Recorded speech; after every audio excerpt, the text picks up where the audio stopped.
Well, hello, Patchwork Staycation friends. You know what? I think we have our own channel now because there's so many of us on this Patchwork Staycation. And let me tell you what I'm getting a big kick out of. Many of you are just honest and upfront stating, I'm just lurking. I'm not even going to sew, but I'm just having a good time visiting. So we sort of feel like we're like a little club that has a meeting place. We're just not in anybody's house. We're kind of in our own little world. I am loving seeing all the colors, and it's just such a bright spot every morning. I get my coffee, and the very first thing I do is go in and see what's going on Patchwork Staycation. So if you guys think what we're doing is helping you, let me assure you that what you're doing is a big boost in my day.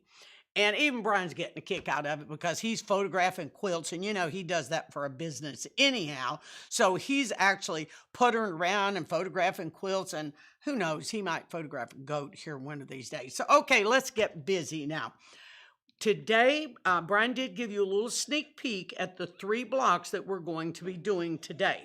We're going to be doing Helen Taft, Lucille Ball, and Priscilla Alden. Now, I'm sure some of you are going, well, those don't have anything to do with each other. And they sort of do, because what I did last time was mostly squares and kind of introduced the half square triangle. Today, what we're going to do is still stick with squares. Half square triangles used a little bit differently. And because Priscilla Alden is the only applique in this grouping, I didn't have anything to pair it with, so I kind of slid it in here. Now, for those of you who played with us on the Civil War Legacy program, you know that Kentucky Belle was one of the hand appliques from that grouping. So we just kind of wanted to slip this one in, and hopefully you have all of your patterns in front of you. I do know that a few of you have ordered and probably not yet received your patterns. If anyone is watching and is pondering ordering, remember you can do the PDF downloads, which would get it to you promptly. But we have really been diligent in trying to get these out and to you in a timely fashion. But once it leaves us, we have no control over how quick the post office gets it to you. So let's get busy and let's take a look at our first block, which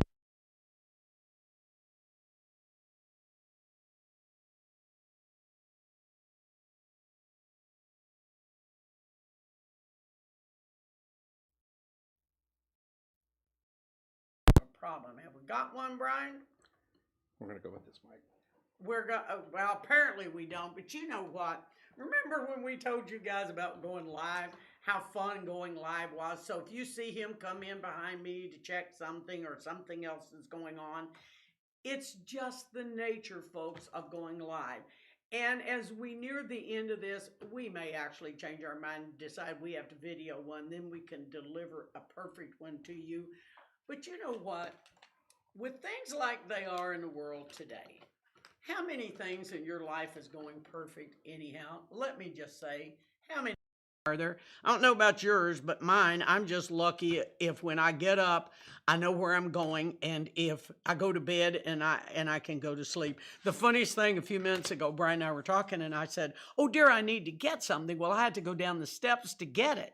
And I said, "Oh, goody, we have about 3 minutes left. So if I fall, tell them we'll be delayed for a few weeks while my hip heals." So that's the kind of thing we're up against when we do go live. So are we all set, Brian? Are we ready to roll? We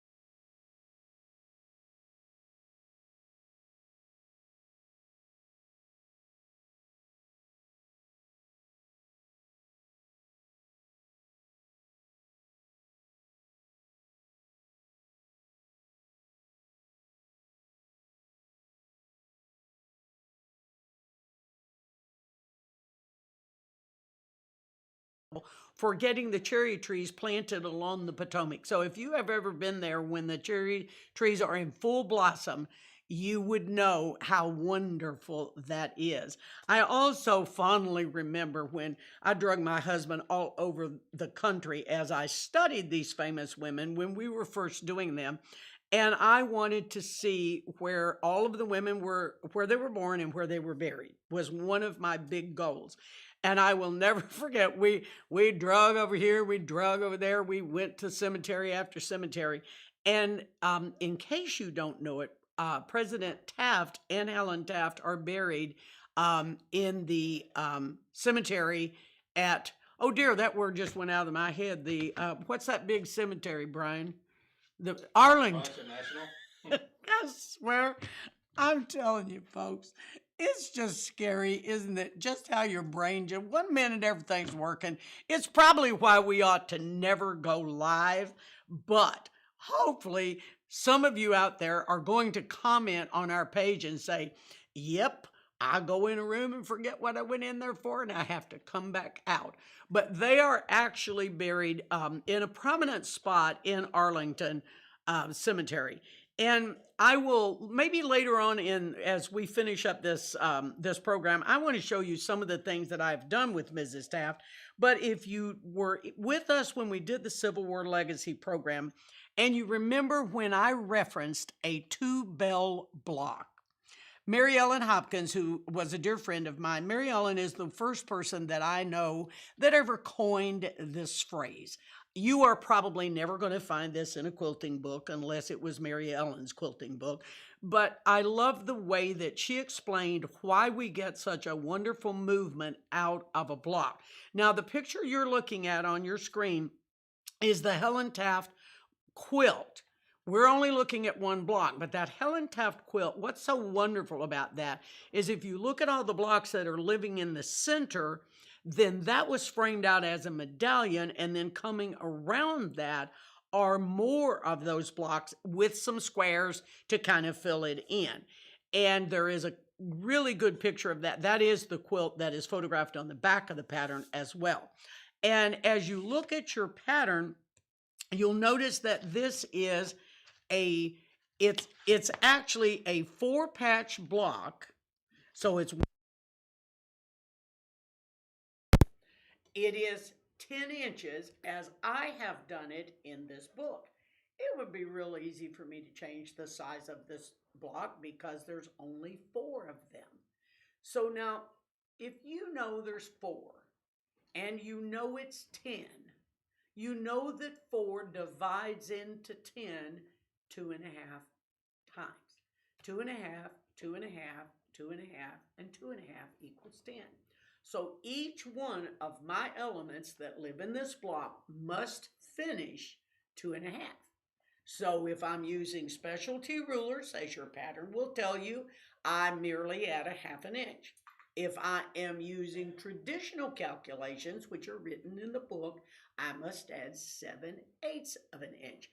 Now, there's probably 20 other ways you're going to get this job done, but I'm telling you, these are the 2 that are written in our instructions. I almost always either do rulers and or occasionally I will use AccuQuilt. And I told you guys I wasn't going to go into how to do this with AccuQuilt, but y'all are smart. You already know if I told you it finished 2.5, go find a die. Which grouping does that live in? And that would be your cube that you would use if you were doing it that way. So for this, I am using the 10-inch block. That's how the pattern was written. Now let me show you my block as it's finished. Now I stayed a little bit, I went a little more burgundy, and remember I told you I was adding a lot of red, but let's look at this. Let me kind of fold this in and let me show you. Here's what it looks like laying straight. Now remember the term I told you about the 2-bell block.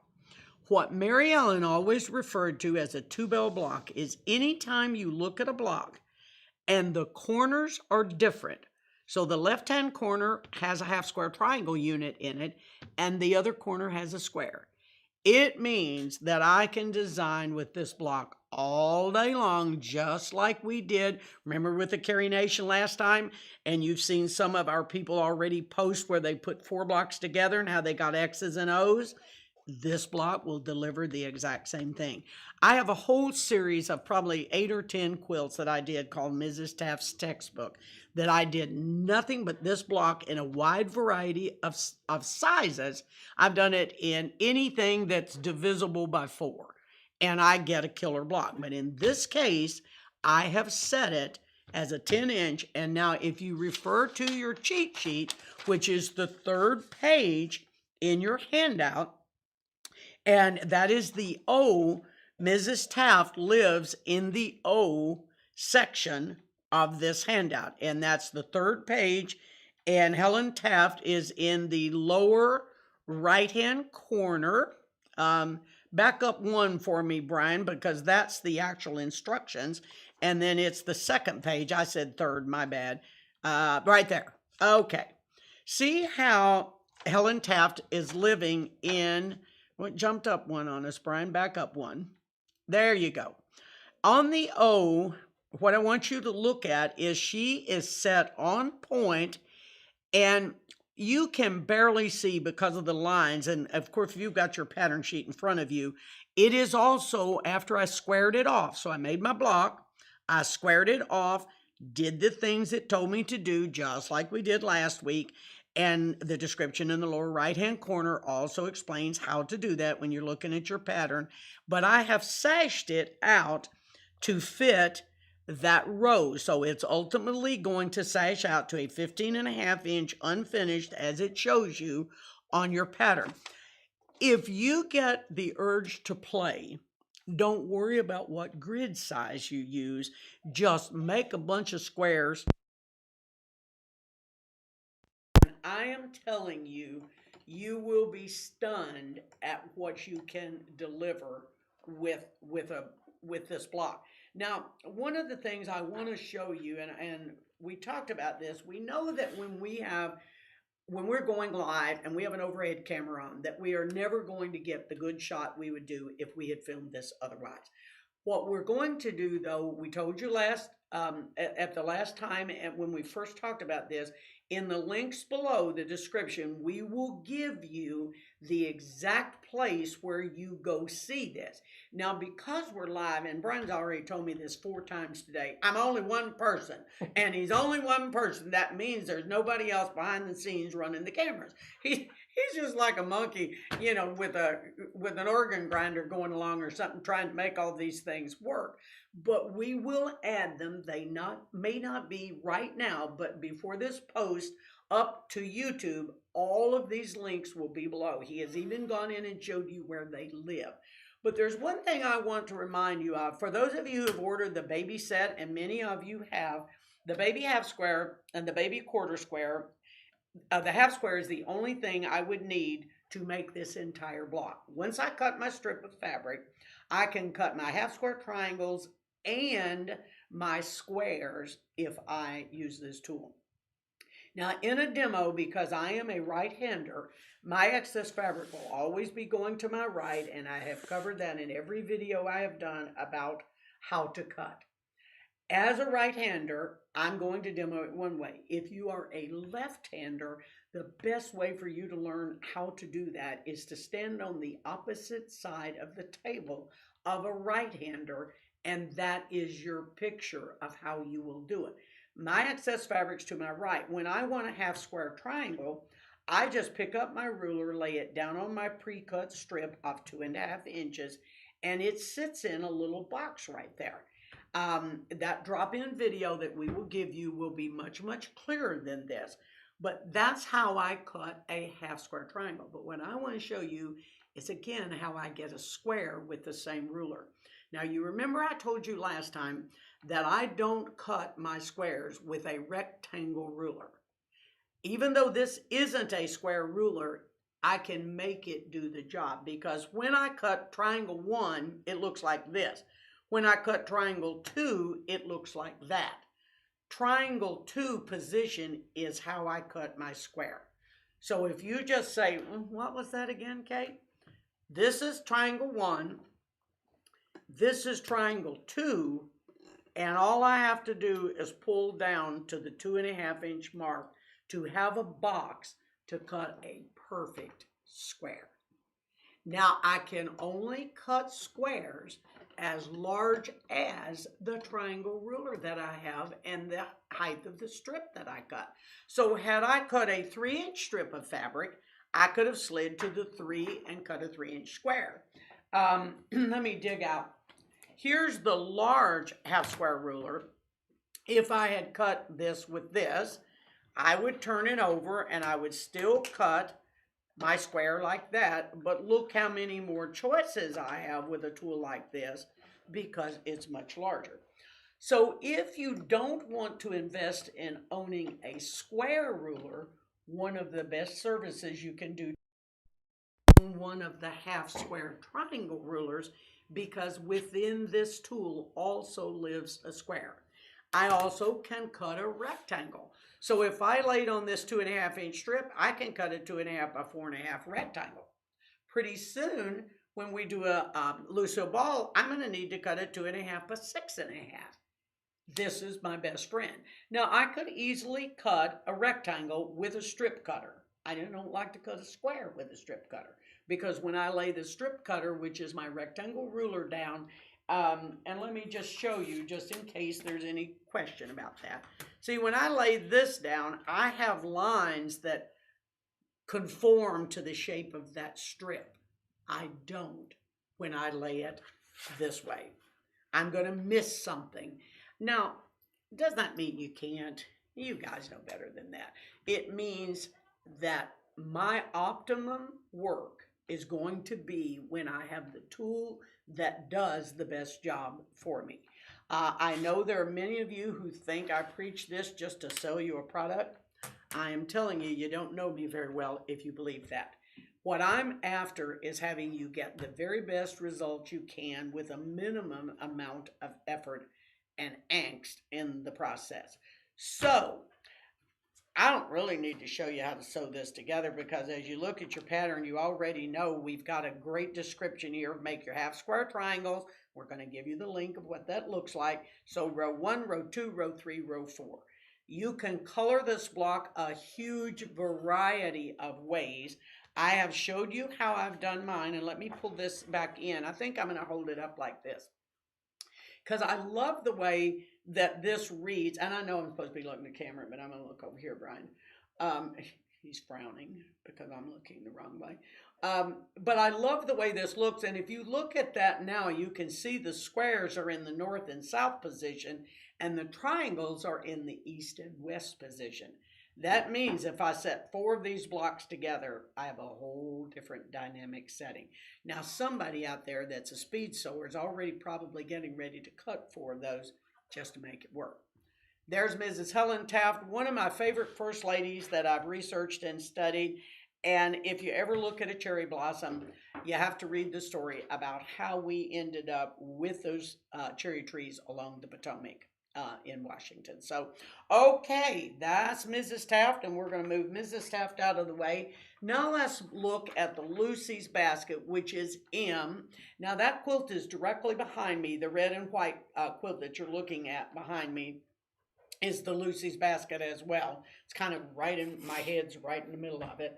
Now, I have a lot of people that say, oh, did Lucille Ball make that? I don't think so, but look how fabulous that quilting is. Now, this is a vintage quilt.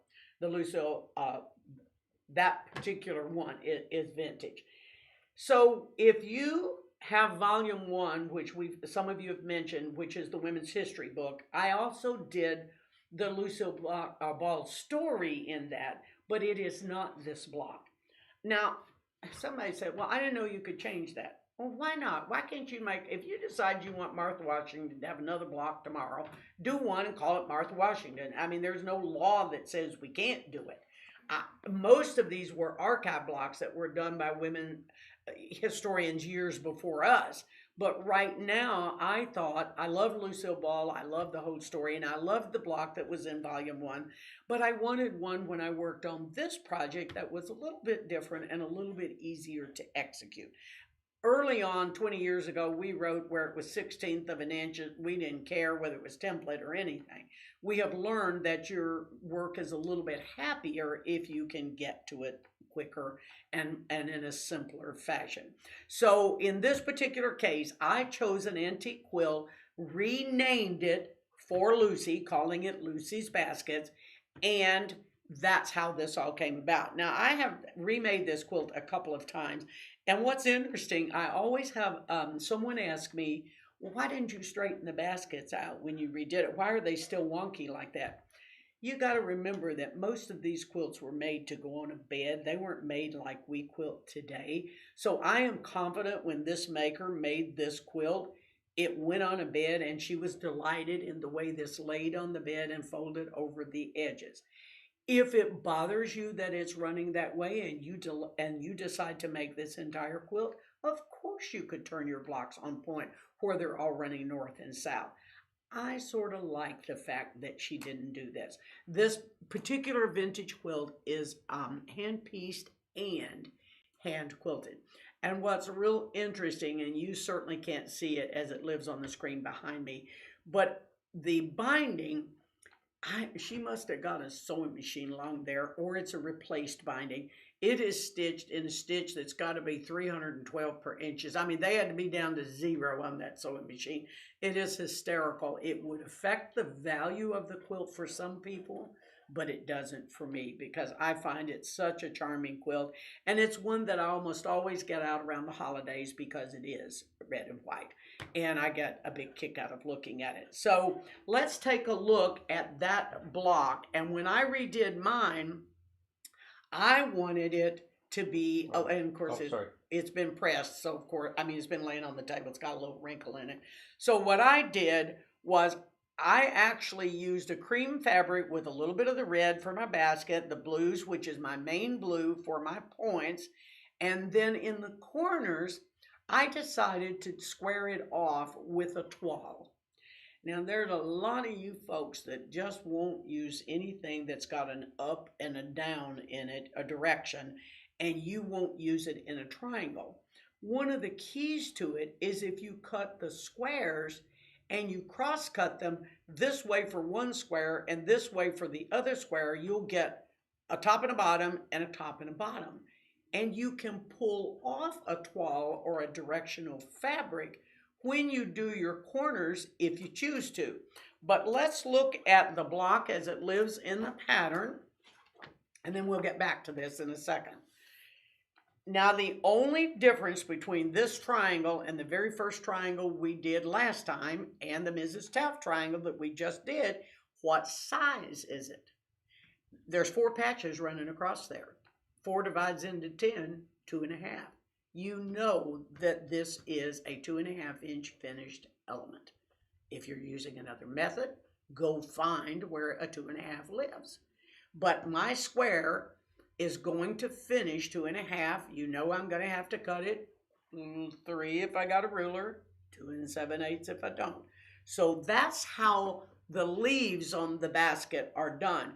But when I go down to this other basket, I've got to go to a larger size. So that is why we have the description of the larger half square ruler, and it's going to come out of a larger strip. Now, if you don't own the large one and you just own the small one, just make the little triangles with the small one, do the traditional calculation for cutting the C.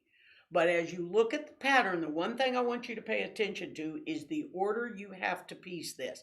You're going to sew the 2 large C's together, then you'll sew those top 3 baby triangles, the left ones, and then when you do anytime you do feet on a basket, and that's how I would refer to the triangles that live down on the bottom against that D rectangle.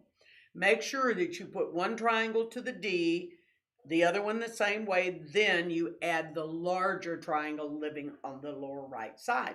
So in essence, I got to have 3 different size half square triangles to execute this block. So I can do only the little ones with my baby triangle, then I've got to have the large one to do the other. So again, let's say you're watching and you don't own either. If you buy the large one, you have everything. But if you buy the small one, I just like working with that little one anytime it's up to 4. So it's sort of like a big spoon and a little spoon. Which one fits your life the best? Now, again, pay attention to the fact that I have framed this out. And this particular one, Brian, can we show them where M lives in the quilt? And it's in the lower row on page 2. See, I catch him with all these. See where the M lives in the lower left-hand corner. Now, the thing I would have you look at right now is if you made both of the 2 blocks we just talked about, if you made Lucy's Basket and Helen Taft, they'll trade out with each other because they're the same. So they will trade out. Oops, got something up. They will trade out with each other just fine without any problem, but pay attention to your coloring. So I already know where mine are going to live based on where your drawing is. But if I want these to live in another row, remember our conversation. You're going to have to do a little tweaking. Now, once we get into another session or 2, I'm going to probably put mine up on the wall and show you where I have made some changes. But that's your lower row, and then we have the 1 block left, and we would have completed that row. I had a couple of emails to me asking me, well, what happens if mine isn't what it's supposed to be? Kay, you told me it was supposed to be 15 and a half as it laid on the table. What if it isn't? You know the answer to that. You got to make it that. Now, if it's too large, you can trim your sashings down. But if you have made the block too large completely without sashing, I don't know, you might have to say a little prayer or something because you can't trim it down. But I can trim my sashings down to make this fit. And this is a little skinny sashing. I mean, it's going to be tiny by the time I take a seam in it, but it's just sort of a little bit of an edge around the block. And again, I've been asked this by a few of you, do I have to set mine that way? Of course you don't. If you decide to move these around, rearrange them, set something sort of like we did in the Civil War Legacy, put more filler blocks in, more squares, more triangles, and all that bunch of stuff, you're set to go. So the Lucy's Basket Antique Quilt, which is on your pattern cover, is just simply how the entire quilt would be made, but in this case, my one is living in the bottom row in the M position. So let's put that one out of the way. Somebody asked, what is defined toile? Toile. As Brian, can I tell a story on you one time of what you called it? Sure. He said sure, but he frowned a lot. It's Toile. In the fabric industry, a toile is a scenic print. It is something that typically, and these go back 200, 300, 400, 500 years, where there would be scenic fabrics used. So typically it's got animals and people working out in the fields and all that such a thing. In my earlier fabric collections, I rarely did a vintage collection that didn't have a toile in it. So a toile is a scenic print that always has images of people or animals or both. So if you use it as a background and it's only an inch or 2 inches or 3 inches, you're just going to get color. But when you make a large chunk of it, you're going to get somebody's feet and a cow's rear end or something. So if you want to use it in the corners like I did on that block, I fussy cut a little bit. And that's a time I do cut squares so I can cross cut the squares because I can change that direction. So it looks like it ought to be spelled TWO or something like that, but it's a TOILE. It's heavily used in home deck fabrics. So, I mean, it wouldn't be unusual to see someone with curtains, bedspread, and all of that made with a toile. One of my favorite fabrics in the industry is a toile. So, anybody else got a question while we're in a little segue here? She said, thanks, I'll never misspell it again. Well, I think Brian one time, what I was going to say, I told him he wouldn't know. Somebody asked about a toilet. What is a toilet? What is that? Now, he's frowning right now. But you know what? Somebody out there, if you saw it written, you call it have y'all got any of that toilet fabric? in stock. No, but we got some toile fabric in stock. And for those of you who have bought some of my earlier fabrics, you'll know that honestly, I would wager that I've done at least 10 or 15 different ones. And I love them all. So I go back into those a lot when I'm trying to get into my, the backgrounds that have a little bit more. They're multicolored typically because we use 5, 6, 7, 8 shades of creamy beigey look. So if you're just using that as one background, it looks like you've used 7 backgrounds and you didn't have to fuss with it. So, okay, so you can interrupt me, Brian, if there's somebody got a burning question. Now, this is very different. He's already got her up. This is Miss Priscilla Alden. Now, this is a block that was done long ago. I've not been able to research a time frame on when this first came about, but it is an archive block, meaning it has already been done, labeled, and somebody called it something long before I got into this business.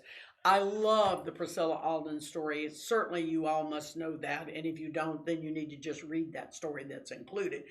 If you were working from the Voices of the Past Volume 1, which was eons ago, the Priscilla Alden that lives in that is the exact same block. And no, somebody said to me one time, are the stories different? No, because they're true stories about their lives. So the story would remain the same. But let's look at Priscilla. Now, Priscilla lives in the middle. Priscilla is the H block that lives in the second row in the middle of your diagram of where we gave you the breakout. And also, if I were to look at the pattern, and I'm going to lay this on the table in front of me, and I think I can show you. Let me hold my block up, Brian. Let me show them mine. Now, when you look at this, I'm sure your eyes have jumped out of your head right now, and you're like, holy mackerel, Kaye, what did you do? Well, let me explain a couple of things. That would be what Lucy said, didn't she, when she was talking about Desi? Desi would say to Lucy, you got some splaining to do, Lucy. So I got to explain this to you because this one's kind of complicated. Let's look at our pattern as it lays on the table right here. If you look at the way this pattern is built, it's 2 sized circles. The circle that goes around the outside framework of this block originally and in your pattern is the larger circle, and then the center circle is smaller, so the 4 inches around the outside, the 3 inches in the center. If you look at the diagram on that next top page, as long as you crease your base fabric corner to corner, both the directions, east, west, north, south in the middle, then these circles just lay right in there and you can figure out which way you want them to be. We're going to also put in a link in and it'll be in the description below of how I did on the Kentucky Bell block in the Civil War Legacy. I did show you by hand how I did needle turn applique. The quilt that's behind me on the chair, the Priscilla Alden quilt, is all fused because when you're in a hurry and you're doing a big quilt like that, it's just so much simpler. Just fuse all your fabrics and see how sweet that looks. And then it is blanket stitched around it by machine.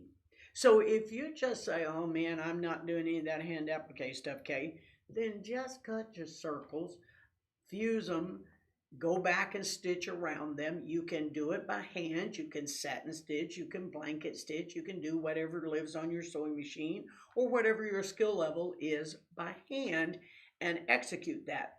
The only thing I don't like about having them fused down is I don't think the quilt is as soft and flexible as it is if it's done by hand. But it's done a whole lot quicker, especially if you're making a big quilt and an entire quilt. Now, while you're looking at that quilt behind me or in the picture, either one, notice all the little framework around it. Now, that's, if I were making the entire Priscilla Alden quilt, all the fabrics that were used in this quilt were chopped up into a given size rectangle that's in your pattern. And I don't care if one's 1 inch wide, one's 3/4, one's 1.5. I just chopped all those up. They go around that block, and that's how it's finished. Now, in the original graph you have for your Choir Voices quilt, it doesn't look that way. So if you refer back to that one that Brian just put up, it's on the second row, the middle block. You can see that I just sashed Priscilla. But now let's go back and look at this one on the overhead. Brian, can you pull up, see? Oh, let me turn it where it faces me. I forget that. Now let me show you 2 or 3 things. I use the same thought process that I did that's in the original quilt, but I just put little rectangles. They're not cut the same width or height, and I just made them till they fit the sides of it. Then I took them all the way around. Now, if you look at your drawing, you can see that the Priscilla block, as it lives in your drawing or in your choir pattern, it's taller than it is wide. So I just put 2 more strips, one on the top and one on the bottom, to get it to the specified size. Now, I know you're looking at this and going, Kaye, it is not the same thing as that pattern. And you have a good eye, whoever caught that. I did the reverse. I put the 3-inch squares or 3-inch circles in the center, and I used the 4-inch circle in the middle. Now, you can ask me why. Well, look how cute that is. That I couldn't make that work with a 3-inch circle. Plus, well, if you don't know the truth, I wasn't paying attention and I cut them wrong. So I just made all this up so y'all think I was smart. But I actually love the way it turned out. Once I realized that I didn't pay attention, didn't read it, then I thought, no, I'm going to do this. I'm going to make it work. And originally, I was not even going to put a center on. I love this, and I have some of that fabric pulled to use in the quilt. I love the way it looks. I love the way it fits. When I lay these rows out, and I've told you, all of my blocks are done. I just haven't set the rows yet. When I lay this out, the way it looks, I love it. So when you're making yours, give some thought to, gosh, do I want to do that too? Do I want to do that same thing? If not, you will have the smaller circle living in the middle. Now, for those of you who this might be your first time that you've ever done anything with the circles, there's 9,000 ways to probably make a circle. One of the easiest, I think, if you don't have a lot of tools handy to you and you have freezer paper, I love to just draw that circle. You can lay your freezer paper down on this pattern lay it on top of the pattern and be able to see. If you have a light box, it's real easy to work over that, but you can see to trace that circle. Trace it the number of times you need circles. Go over and iron with a iron without steam. Iron that freezer paper to your fabric, and it will adhere enough for you to be able to cut it out. And then I just cut out, if I'm going to do hand applique, I just cut out a little bit of seam allowance, about an 1/8 outside of that freezer paper. And I can either draw a circle in the freezer paper or I can needle turn it with the freezer paper intact. Then you just peel your freezer paper away when you're done. There's loads and loads and loads of people doing videos on how to do this, and everybody has a different take on it. I love needle turn, and I do use freezer paper. I've done circles, and let's just face it. If you got a good coffee cup and you happen to like the way that circle looks, well, lay the coffee cup down, draw around that, and that'll be fine too. It doesn't have to be the exact size circle that I used in this. So that is my Priscilla Alden, and she came in with the triangles only because I didn't have any other place to put her. Now, when we move into next time, we've been doing half squares and squares only, half square triangles and squares. Now we've got this kind of unusual applique. We're going to start getting into quarter squares, flying geese, and a little bit more stuff a little bit later. But Brian, are there any questions? Has there anything I haven't addressed? Okay, well, I want to show you something, and I'm going to talk about this. Y'all need to probably get a cup of coffee for me to tell you about this, or a beverage, like a lemonade beverage. You know how I like those and stuff. So I want to tell you a couple things. For those of you who've known me for a long time, followed what we've done with the rulers, it's sad and melancholy to tell you that the rulers are being discontinued. The company that makes the rulers, Brewer, which is the parent company that owns the rulers, has made a decision, of which I don't agree with, of course, but they have nonetheless made the decision to drop the rulers. You could send them a nasty letter or something and tell them you don't like that idea, but I don't know that it'll make any difference. But they have been such a huge part of my life for the past 15 years. It's hard to imagine that I'm not going to have them. I'm telling you this for a couple of reasons. Um, what we have in stock is all we have, period. There will be no replacement. So, as you have seen that we have run out of things, we are very, very low on a lot of the rulers. Certainly, you may find them in another retailer. I have no way of knowing that. You can do a search for them and you can look for them. There, in my mind, there is no equal to this brand left in the industry. There are other rulers. I'm not saying there aren't good ones. I'm just saying there are unique things to this brand that I don't believe exist anywhere else. I wish I had different information. This is new to me as well. It's incredibly disappointing. I could throw a fit, but it won't do any good. So at this point, I have just decided to move on. I did manage to put a set aside for myself, and I said, Lucille Ball, if you read through, one of my favorite quotes from Lucille Ball was, she did dye her hair. She had that gorgeous red hair, and she said, in one quote, she said, I hope I die before my henna runs out. I was talking to a friend the other day about the rulers, and I said, well, I got a backup set, so I just hope I die before I run out of these rulers because I don't know what I'm going to do if I don't. What we have in stock on our website as you order is all there's going to be. So I'm telling you, we have the baby square, this little 4-inch, which I love. We have the little rectangle, the 2x7 I use all the time.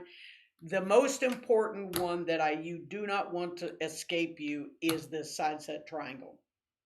If you wanted to make that Lucille Ball quilt, and for those of you who have the pattern in front of you and you look at how you execute the side set triangle, it is my go-to. Remember in the last segment, I think it was Margaret that spoke up and said, couldn't I use this also to cut large triangles? The answer is yes, you could. We have a limited number of these. We have a few of the large triangles left. We have the baby set left. We are already out of about 8 or 10 of them. So if you go online and you don't see them or you can't buy them, it is because they are being discontinued. I hate to have to, it's just a fact. And certainly, I guess, a good lesson in this is nothing lasts forever.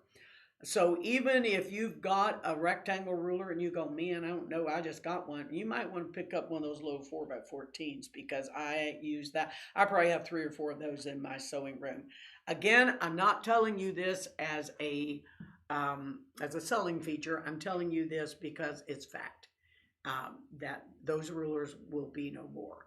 And that's disappointing to me in many, many arenas. Who knows what we'll do past this? At this point, I'm about ready to hang up my traveling scissors. Anyhow, you folks are keeping me busy, and who knows, this may just be my next life. I haven't figured all that out. But I really wanted to be able to be upfront with you. I knew about it a few weeks ago, but I wasn't in a position to be able to say anything, and now I feel like it's the right thing to do to let you know that this is where we're going with these. You may again find them somewhere else. I have no way of knowing.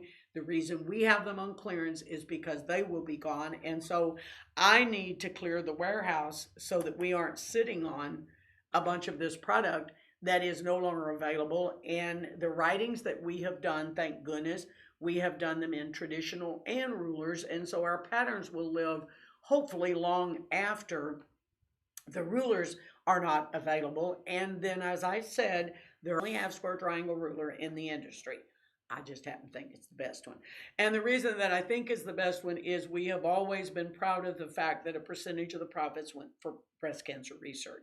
And that was a big thing for me. So if y'all are just sitting around busy one day, you might look up Brewer's Sewing Supplies in Illinois and drop them a little note and tell them you think it's just bull that they're doing it. I don't know, just because I like to stir up the pot a little bit. Okay, Brian, any other questions? Anybody got anything else going on? Where are all y'all? What are y'all doing? So, I don't know. I don't think we can make this any more complicated.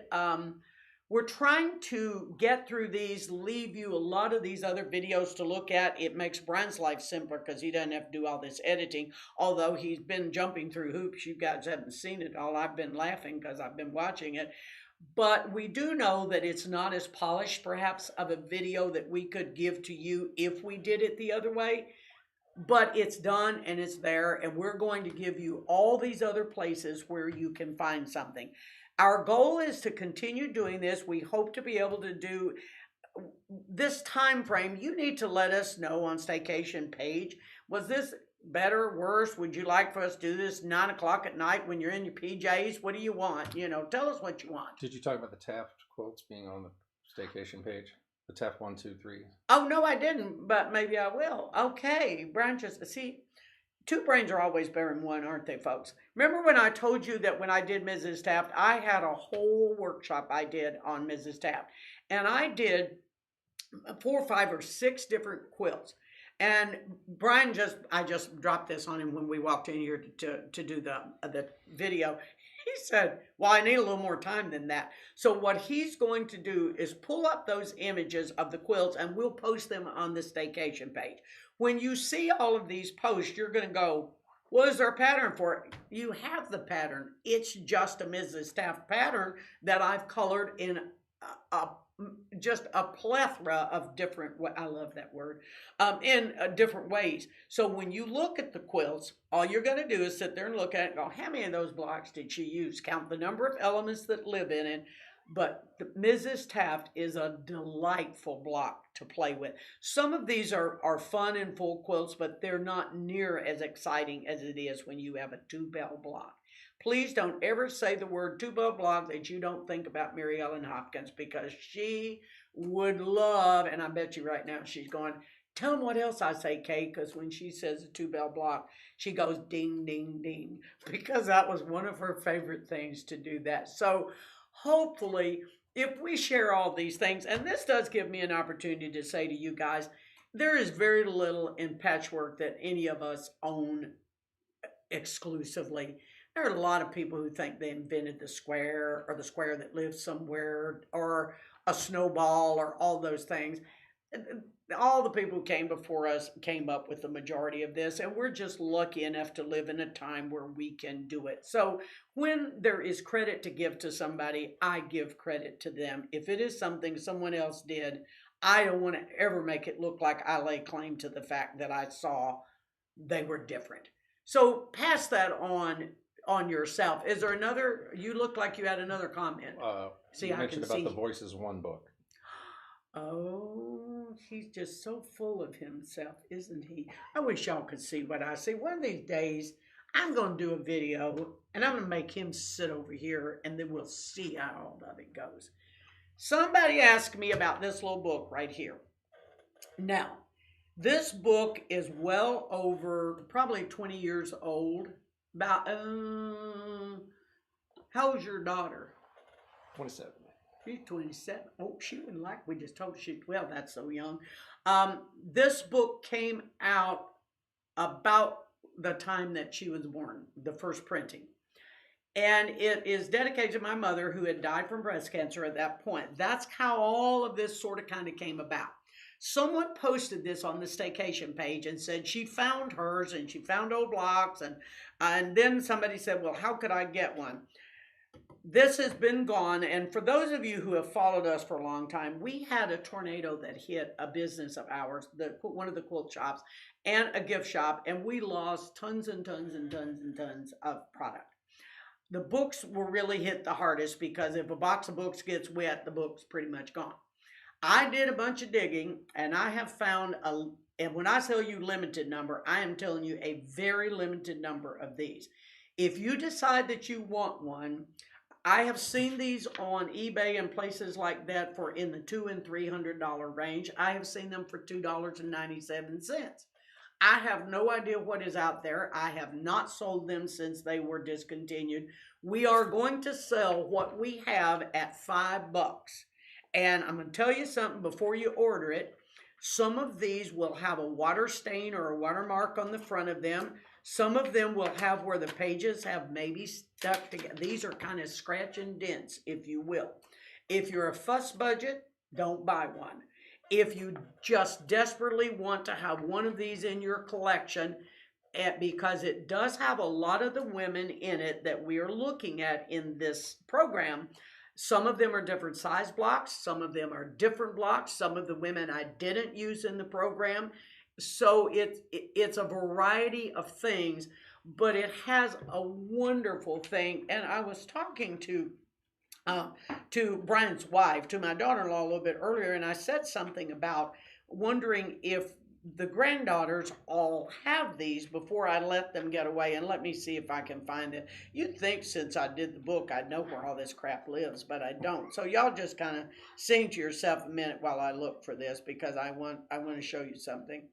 When we did the pictures, good grief, and there is a whole segment to Mary Ellen in this, because this was just such a fun thing to write. But I did a little section called Voices of the Future. And I'm going to lay it down, and I'm going to read something to you. Normally, I don't like to read to people because I know y'all know how to read. But it's a picture. I have 4 granddaughters, and it's 3 of them. The oldest one is now in her 3rd decade. And here she's probably, I don't know, about 6 or 7. But this was one of the sweetest things. The book's loaded with just fun reading. And it says, I got the 4 pictures of them in different dress, and they're all just precious. They look just like their grandmother, every one of them. Ha ha. It says, what little girl does not recollect her first piece of patchwork? The anxiety for fear the pieces would not fit, the eager care with which each stitch was taken, and the delight of finding the bright squares successfully blended into the pretty pattern. Another square and another, and the work begins to look as if in time it might become a quilt.